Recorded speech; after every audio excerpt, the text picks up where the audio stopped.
Part 11 of Deathworld by Harry Harrison. Part 11.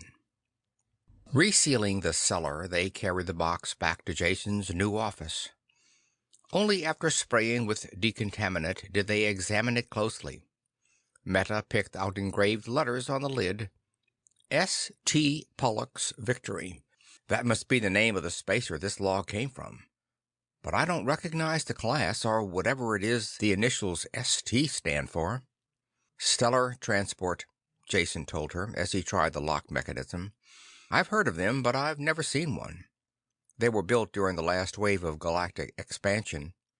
Really nothing more than gigantic metal containers put together in space. After they were loaded with people, machinery, and supplies, they would be towed to whatever planetary system had been chosen. These same tugs and one-shot rockets would break the STs in for a landing, then leave them there. The hull was a ready source of metal, and the colonists could start right in building their new world. And they were big. All of them held at least 50,000 people. Only after he said it did he realize the significance of his words. Meta's deadly stare drove it home. There were now less people on Pyrrus than had been in the original settlement. An human population without rigid birth controls usually increased geometrically. Jason dinAlt suddenly remembered Meta's itchy trigger finger. "But we can't be sure how many people were aboard this one," he said hurriedly. "Or even if this is the log of the ship that settled Pyrrus. Can you find something to pry this open with? The lock is corroded into a single lump." Meta took her anger out on the box. Her fingers managed to force a gap between lid and bottom. She wrenched at it. Rusty metal screeched and tore. The lid came off in her hands, and a heavy book thudded to the table. The cover legend destroyed all doubt. Log of S.T. Pollux Victory outward bound. Satani to Pyrrus. 55,000 settlers aboard. Meta couldn't argue now. She stood behind Jason with tight clenched fists and read over his shoulder as he turned the brittle yellowed pages. He quickly skipped through the opening part that covered the sailing preparations and trip out. Only when he had reached the actual landing did he start reading slowly. The impact of the ancient words leaped out at him. "Here it is," Jason shouted. "Proof positive that we're on the right trail. Even you will have to admit that. Read it, right here. Second day since the tugs left. We are completely on our own now. The settlers still haven't grown used to this planet, though we have orientation talks every night, as well as the morale agents who I have working 20 hours a day. I suppose I really can't blame the people. They all lived in the underways of Satani, and I doubt if they saw the sun once a year. This planet has weather with a vengeance, worse than anything I've seen on 100 other planets. Was I wrong during the original planning stages not to insist on settlers from one of the agrarian worlds? People who could handle the outdoors?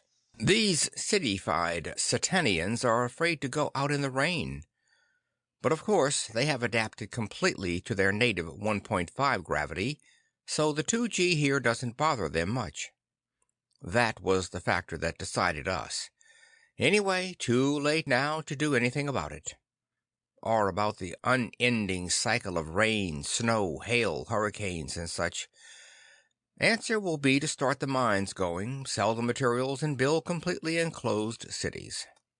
The only thing on this forsaken planet that isn't actually against us are the animals. A few large predators at first, but the guards made short work of them. The rest of the wildlife leaves us alone. Glad of that. They have been fighting for existence so long that I have never seen a more deadly-looking collection. Even the little rodents, no bigger than a man's hand, are armored like tanks. "I don't believe a word of it," Meta broke in. "This can't be Pyrrus he's writing about." Her words died away as Jason wordlessly pointed to the title on the cover. He continued scanning the pages, flipping them quickly. A sentence caught his eye, and he stopped. Jamming his finger against the place, he read aloud, "And troubles keep piling up. First Har Paolo with his theory that the volcanism is so close to the surface that the ground keeps warm and the crops grow so well. Even if he is right, what can we do? We must be self-dependent if we intend to survive. And now this other thing. It seems that the forest fire drove a lot of new species our way. Animals, insects, and even birds have attacked the people. Note for Har. Check if possible seasonal migration might explain attacks. There have been 14 deaths from wounds and poisoning. We'll have to enforce the rules for insect lotion at all times. And I suppose build some kind of perimeter defense to keep the larger beasts out of the camp." "This is the beginning," Jason said. "At least now we are aware of the real nature of the battle we're engaged in. It doesn't make Pyrrus any easier to handle, or make the life forms less dangerous, to know that they were once better disposed toward mankind. All this does is point the way. Something took the peaceful life forms, shook them up, and turned this planet into one big death trap for mankind. That something is what I want to uncover." End of Part 11.